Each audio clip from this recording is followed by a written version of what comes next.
we all know that invasive species can be bad news, but there are a bunch of different ways that we can control them, we can use them, and I'm going to share a little field trip that I took with my family to pick some invasive species and make them into dinner.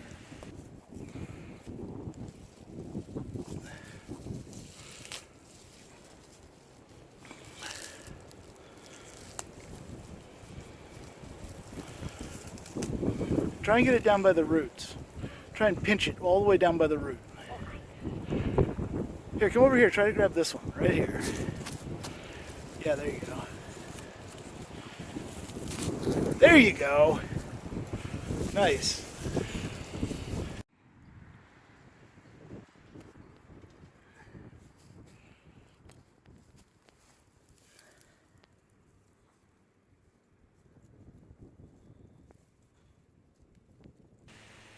So here we're having a look around the woods, and I'm sort of walking through this open woodlot. As you get to edges, there are disturbed areas.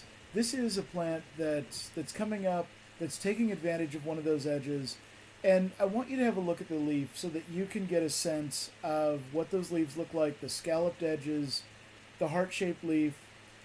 This is probably a second-year plant. And a lot of what we're seeing out there in this video is second-year plants.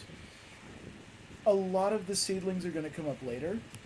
In some ways, they're better for cooking, so we're about to make some wonderful pesto out of these things. But really, this will do just fine. It's a little bit more bitter, maybe a little bit tougher, in my opinion. And these plants are coming in, they're invading edges, they're invading disturbed areas where they can get a toehold in the native community. Unfortunately, they can take over entire woodlots and can spread a lot. If you're doing control, you want to start at the edges of an infestation, of a stand of these things, and you want to work your way in from the edges. That helps you to control. Oh, and here we found a little flower. So these plants are going to bolt up, and you'll see this again when I'm cooking. They're going to bolt up. They're going to get fat, tall, really, really quickly. And that's going to come as the weather warms. Cool. and as conditions improve for them. So when you're out gathering, make sure you start at the edges and work your way into the middle of areas that have been invaded by these guys. Yep, and there's another one. That's an unfortunately healthy patch of garlic mustard. Sure. So we're going to make dinner out of as much of it as we can stand.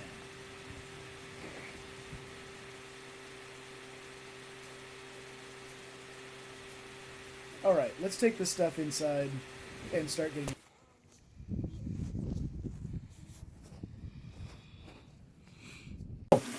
Looks like we've got it nice and clean now. And the next step is going to be we're going to get rid of most of the plant. We just want these leaves. So we're going to get the leaves, and we're going to get rid of all the stems. We're going to get rid of all the roots. And that'll leave us with good stuff for pesto. Okay, so we've got our rinsed stuff. It's not perfect, right? We've got whole plants. We've got roots. We want to get rid of those. And mostly what we want are the leaves. That's the part that's delicious, that's tasty. It's not going to be too stringy. It's not going to be as bitter, usually. So pull some of these out. And you want to try to remove the stems, but it's not a big deal if you don't do it all. These are mostly second year.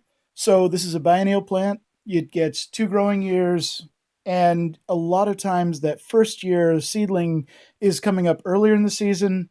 One of the ways that I know that these are second year plants, in addition to the phenology, or the phenophase that we're looking at, is that these plants actually have started, some of this, and this seems really early to me, have started developing their flowers. So these are going to bolt up in the next month or so, and they're going to get up to a couple feet tall.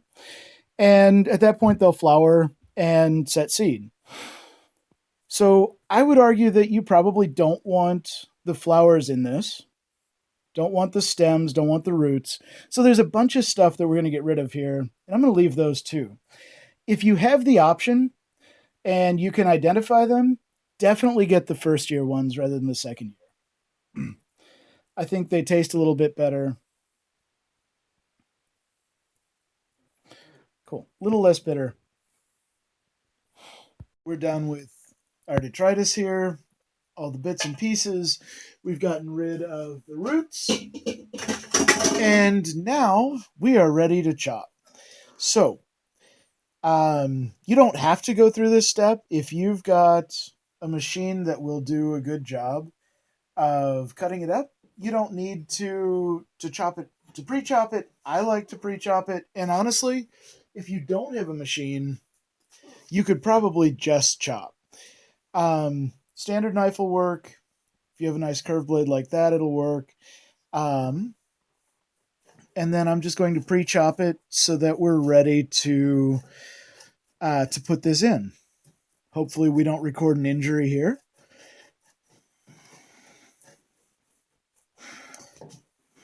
Here we go.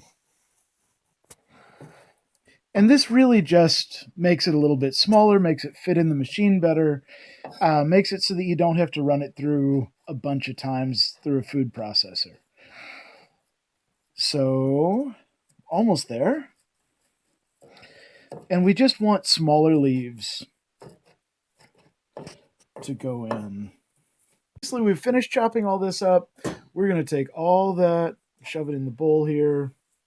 We're going to mix in some other ingredients.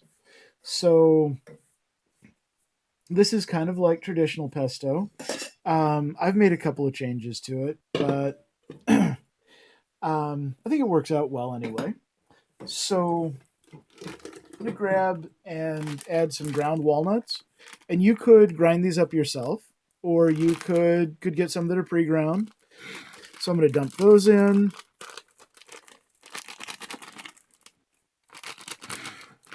And really the ratio is your preference. You can make it, you can find a traditional ratio of some sort of nuts. Honestly, pine nuts aren't in my budget, so they're not going in here.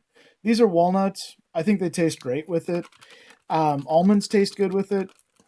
You can find sort of whatever your preference is. So there's our walnuts. And then I'm going to add in some Parmesan.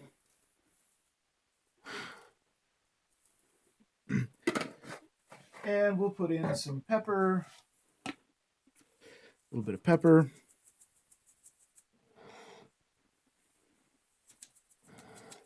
Is that good enough? That's good enough. Oh. We want some salt. Not too much. Just a little bit. If you wanted this to taste a little bit more like regular pesto, you could throw in just a couple of basil leaves.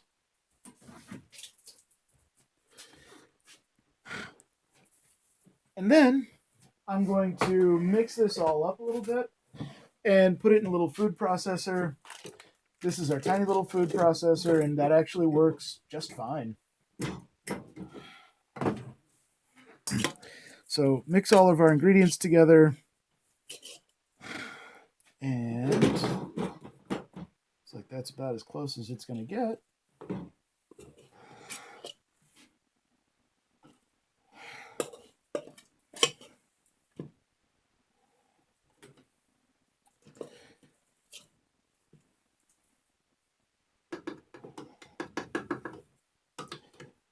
And you don't need to fill it all the way up.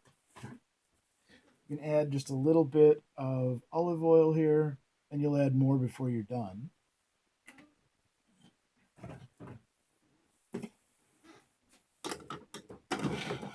And here we go. And that's about the consistency that we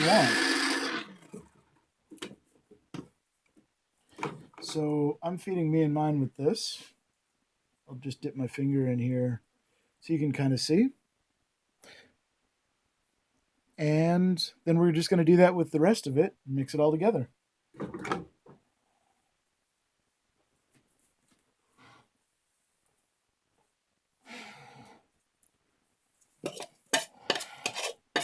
You could put it on pasta, you could put it on bread. I like it on almost anything. Couple of warnings before I let you go here. One, make sure that you know how to ID stuff before you go eat it in the wild. You need to make sure that you've consulted appropriate sources, that you know the characteristics, that you know things that it might look like, be similar to. So make sure that you're not doing anything dangerous. This video definitely does not prepare you to go wild gather anything. And the other thing is you can add this to spinach. You can include some basil for extra flavor. So I think you can stretch it a little bit. On the other hand, we need to pick as much garlic mustard as possible. If you can't beat them, eat them.